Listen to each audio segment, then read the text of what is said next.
This song says, God's mercy kept me, so I wouldn't let go. Anybody in here ever felt like giving up, just throwing in the towel, just giving up? 1 Samuel chapter 22. 1 Samuel chapter 22.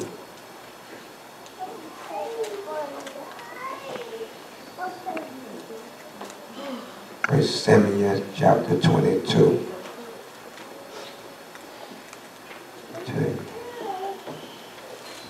And it begins as read, David therefore departed thence and escaped to the cave of Adullam. And when his brethren and all his father's house heard it, they went down thither unto him. And everyone that was in distress, and everyone that was in debt, and everyone that was discontent, gathered themselves unto him. Amen. Come on, somebody.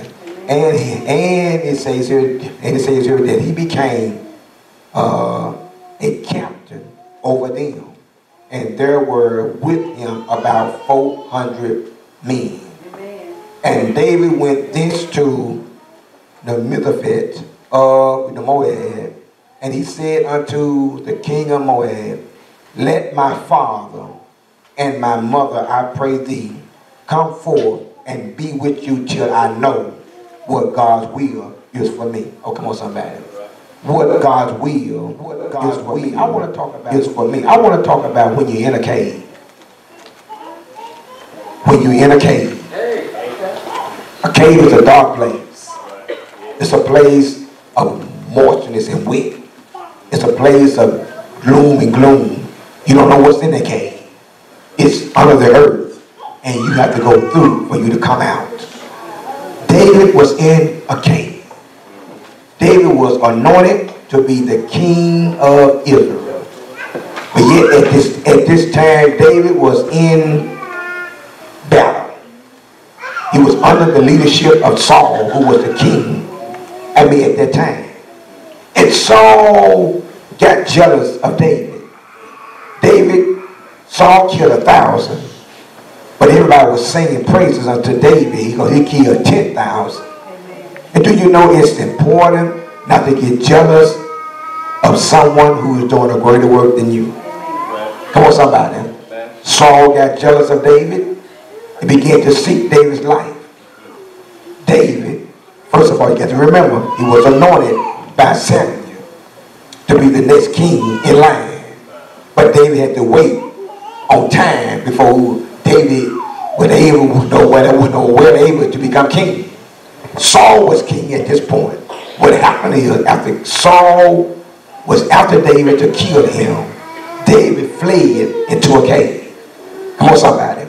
And when David got in that cave, the word got out that David was hiding for his life. Now, David wasn't no king at this time, but God was setting David up to prepare him for his next level. Oh, come on, somebody. And sometimes going to the next level is always pretty. Sometimes God got to train you, as Shirley said today, in the world for you to be able to do the things of God. David went into a hiding place, began to hide, and the family began to find out what David was. Guess what happened? David was in the cave, and everybody came to David. But David not the king. Saul is the king. But everybody came to David. Now follow me. Everybody sometimes will come to you and you ain't even the leader. But they are drawn to you for strength and power. Oh, come on, somebody. Amen. That's a blessing. For somebody who can come to you knowing that you ain't no leader, but they see leadership in you. A lot of times your calling, somebody can see it before you see it. Oh, come on, somebody. Have you ever heard somebody say, you look like a preacher? Or you talk like one? Or you got this call in your life? Let me tell you something. Somebody can see more, than you can see. Sometimes we can get into denial. Oh, that ain't me. Oh, come on, somebody. You be running from it too. That ain't me. Oh, no, that ain't me. Oh, you look like a preacher. Oh, no, man, get that off me, man. That is not me. Let me tell you something. When God got a call on your life, sometimes God will send you into a cave. to train you how to come out of there. David was in a cave. Let me show y'all something real quick, then I'll be through. What David did not see at the time, but soon came to understand, was the fact that God was behind it all and was in control of it all. David did not know it at the time, but God was going to use him and use his time in the cave to help David grow stronger in the Lord. The day would soon come when David would emerge from the cave far stronger in the Lord than he was when he entered into the time of his life. Oh my God, come on somebody. You better learn how to count it all with joy when you get in the cave. Amen. Cave can be sickness. Cave can be anything that is hurting you right now. But David, look what it says. There are times when we too find ourselves in ones of life cave experiences. We think all of our help and strength is gone. Have anybody ever been there where you almost feel like giving up? You really at a point of giving up now? You want God to take your life? You ready to walk out of your situation or whatever? You are in a cave and God is trying to use you. Oh, come on, somebody. And I know you're trying to come out of there, but guess what? God ain't going to let you come out of there until you come out strong. Oh, my God, come on, somebody. Am I in the house? Amen. Come on, somebody. God is going to come out of the darkness into the light until you get strong in the dark. And glory. Oh, I just felt a push right there. God is not going to allow you to come out of the dark until you find strength in the dark. Help us, Lord. Can you praise him in the dark? Can you magnify him in the dark? Can you glorify him in the dark? Preacher, what am I saying? Can you glorify him when you're sick? Can you glorify him when you're broke? Can you glorify him when your marriage is on the rocks? Can you glorify him when you ain't got no job? That's dark. That's a dark place. That's a cave that you don't want to be in. But sometimes we get in there, not because we want to, but God allow it to happen. Amen. Glory. Come on, somebody. I know him in the house. Amen. Amen. Some of us in a cave right now. Help us, Lord. Spiritually, you're in a cave. Dark. You ain't even happy. You're trying to be happy. I see you pushing, but you still is in that cave. Oh, come on, somebody. Oh, but look what David did. I'm going to get this out. Thank God. I said I don't want to go too deep, but my God, I got to share some of this. Have you ever been there? Sure, you have. In fact, some of us are there right now. We're like David when we are dwelling in one of the caves of life. We often fail to see the hand of God in what we are facing. But I would remind you today that just as surely as God is behind all the blessings of life, he is behind all of the burdens that we bear sometimes. And God ain't putting them on us just to hurt us either. He's putting them on to bless us even more. Amen. Sometimes, T, when I look at your teeth, sometimes when I see you go through, some people would have gave up, but you're still doing it. Amen. You know how you're doing it? One day at a time. Is it easy? No. But now the question is, can you do it? Yeah. Come on, somebody, because you're still here. Amen. Come on, somebody. Let me tell y'all something. God is not going to put no more than you can bear, really. But God's grace is sufficient. He will give you grace to handle it. Come on, somebody. I know you feel in your flesh. Oh, God, you don't care nothing about me. God, you got me here. I'm coming to church every Sunday. I'm giving my tithes, God. I'm doing everything right, God. Why am I going through this? Why me? Have you ever told God, why me? Why me, God? Why did you pick me out? Well, let me tell y'all something. Job told me to tell you. He asked the same question. Job was minding his own business. He was minding his own business. And Satan was going to and fro, trying to find somebody who would curse God. Job was down there with his wife in the house, enjoying himself. And I heard God speak. Have you considered my servant Job? Sometimes God will pick you out for you to be picked out. Oh, come on, somebody. Come on, somebody. And if God pick freak you out, that's an honor. Because if God chose you, he's going to get you through it. That's right. Amen. Pick Job out. Job had his children, everything going on. All at once. Can I get him, y'all? All at once something happened. The cave began to cave in. Job looked out. Job lost all of his livestock. And if that wasn't enough, he lost all of his children. Lost everything. And all he had left was his wife. Oh, that's a hard blow.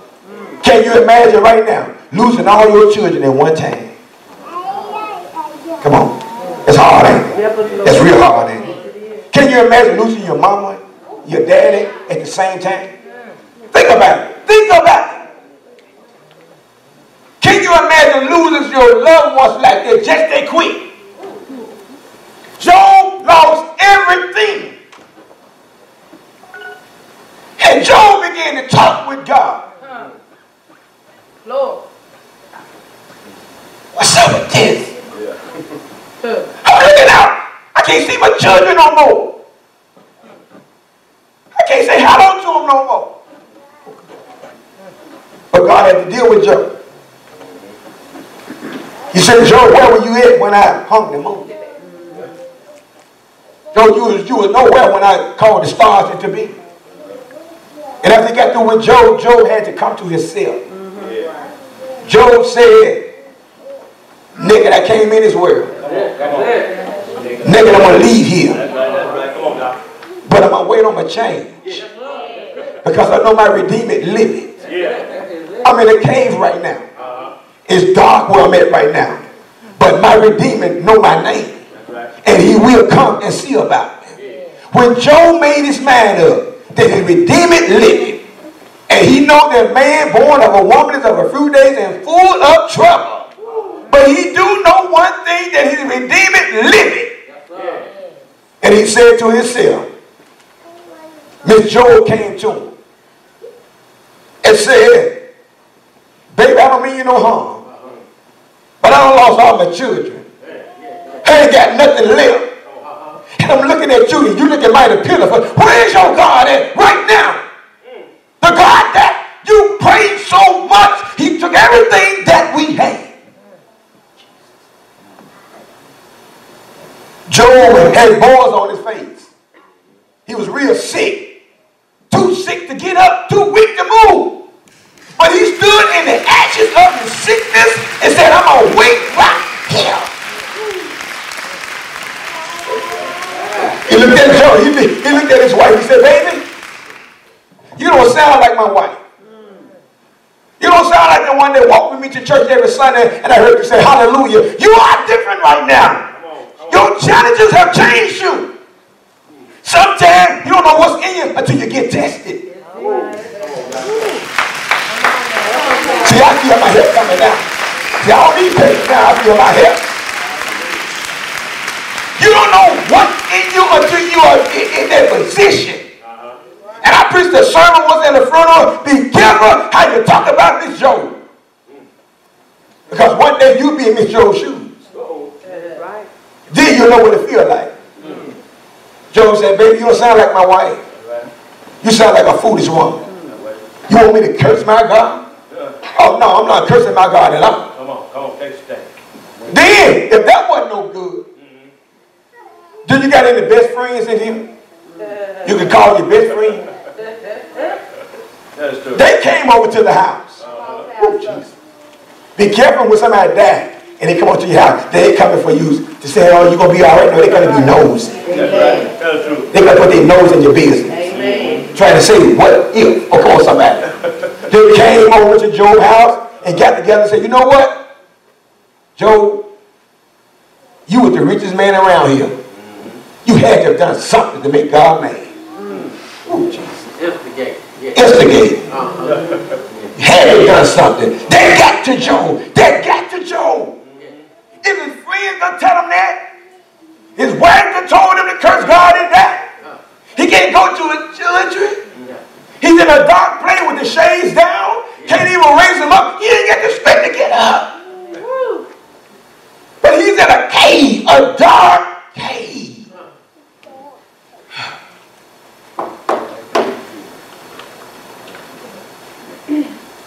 God. He said, even my friends say that I've done something wrong to make this happen to me. But God told Job this: before I bless you, I got to get you into a place where you can do something to show my people what it means to forgive. Oh, God. God said, I need you to pray for your friends. The same ones that persecuted you. The same ones that lied on you. I need you to pray for them right now. Come on, somebody. Don't go talk about them, but pray for them. Job got on his knees and began to pray for his friend. Y'all do remember Job was broke. He lost everything. Everything. Amen. Everything. You lost your Nissan. You lost your house. Ain't got no clothes. You ran out the house got on fire. You left with nothing. No insurance. Can't get nothing to cover you. You started from zero up. Come on, somebody. Ain't got nothing. But God said, Job, I tell you what we're going to do. We're going to flip it. But before I flip it, you got to twist it. You got to do something that you normally wouldn't do. Pray for them. Pray for him. Job began to pray for his friend. And the Bible said after he prayed for him, the same ones that was talking about him had to give him everything he needed. The Bible said Job was double blessed. He got double for his trouble. Not only that, but he had more children. God can restore what you lost. But it's based on how you handle your clay mentality. If you're in a cave right now, don't panic. If you're in a cave right now, don't give up. If you got to get still in the cave and just hold your head down, stay right there until your change comes. Because God is getting ready to bring you out of the cave. But before he bring you out of the cave, he got to know you're stronger. He got to know you're wiser. He got to know that you're better before you come out of that cave. Oh, I feel my help now. He got to know you're strong enough to handle it. When you come out the darkness into the light, you don't need to have the same mask that you went in with. You got to have a change in your life. He can't deliver you if you still got hate in your heart. He can't deliver you if you still got bitterness in your heart. He put you in a cage to get it out of you. Oh, Jesus. Oh, God help me. Cave was good, ain't it? But in the cave, somebody saw strength while he was in the cave. When you going through, I feel my help now. When you going through, and you want to know why people keep coming to you, you hurting too. But they keep coming to you with their problems. Because they see something in you that's better than they. Oh, come on, somebody. Oh, my God, come on. Anybody have come on, somebody? Have you ever been like that? Man, I'm going through it too. But every time you look around, somebody come at you, girl, I'm going through it, girl. Girl, you just don't know, girl. You already knew, girl, I'm about to give up too. But God give you the strength to minister to them while you going through your own case. Amen. Come on. Hallelujah.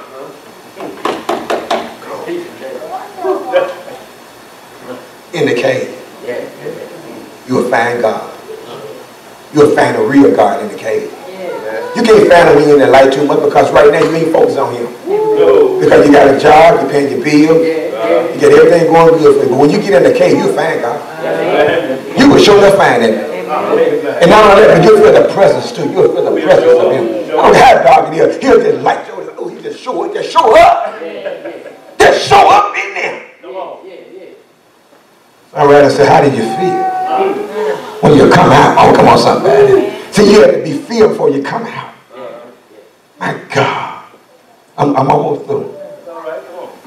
But this is where David became a leader while he was in the cave. Because 400 men came and bowed down at David's feet. And they was in debt. They had issues going on. But they knew that David had a solution to help them with their problem. He told the king, you need to take care of my mother and my father while I wait until the will of God come on my life. And when the will of God came on David's life, he took the 400 men, became the captain, and went out and took refuge of everything that they took from him. Let me tell you something. Leaders are born in the cave. Oh, Jesus. Leaders are born in the cave. Your character are born in the cave. Everything about you is in the cave. That's how you know how you're going to be strong when you come out of there. So all I'm telling you as I get ready to close, don't think you've done nothing wrong because you're in the cave. Count it all joy. And recognize this one point. When you're in the cave, ask God, what is it that I need to understand? Tell me, God, what I need to learn. Because there's something about it, because you ain't letting me go until I understand it. So show me my purpose in the dark cave. Today, I challenge you, because many of you may not be in the cave today, but you're going in sooner or later. Everything's going good right now, but don't panic, because it's coming. Every last one of us got a cave day. Oh, Jesus, come on, somebody. But I thank God when I look back over my life, all of the cave days I had, I still made it. There were some places I've been in that I shouldn't have been in. There were some things I did I shouldn't have did. But God counted for my good. I'm supposed to be in jail right now, but I am, but I'm not. Because God came into my cave and ministered to me and told me, he said, don't hold your head down because of what you're doing. He said, I'll allow that thing to happen. For you to be, for your character to be built. So when you do come out of there, you'll be able to tell somebody about the goodness of the Lord. Now I know he did.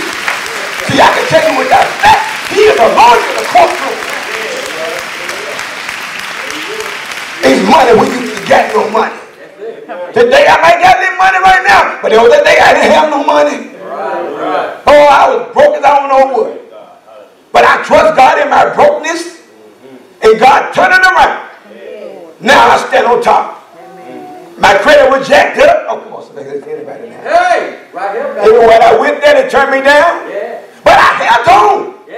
And I trust God in the cave. He brought us out. Now I can go to anybody and say, I knew on that. I don't take what you give me. I'm going to tell you what I want. But I have to be in the cave before I can get there. Cave of poorness. Man, I was in a cave of poorness for so long. I thought poor was what was up. I didn't see no other but just being poor. But in my poor cave, I discovered how to be grateful. When God do elevate you, when God give you more than enough. Come on, somebody, amen. So I want to tell you again, your cave is your blessing. It is your birth canal that will deliver you out of the cave into a world where they will see the favor of God on your life. And know what they'll tell you? You don't look like what you've been through. You don't look like what you've been through. Because some of y'all here right now, y'all got the story. And we're gonna do some live interviews up in here. Because I want the world to hear y'all stories. Man, my God, what y'all been going through, some of y'all couldn't even handle. But thank God, he saved us from it all. So if anything else, give God praise for your cave. Hallelujah, amen.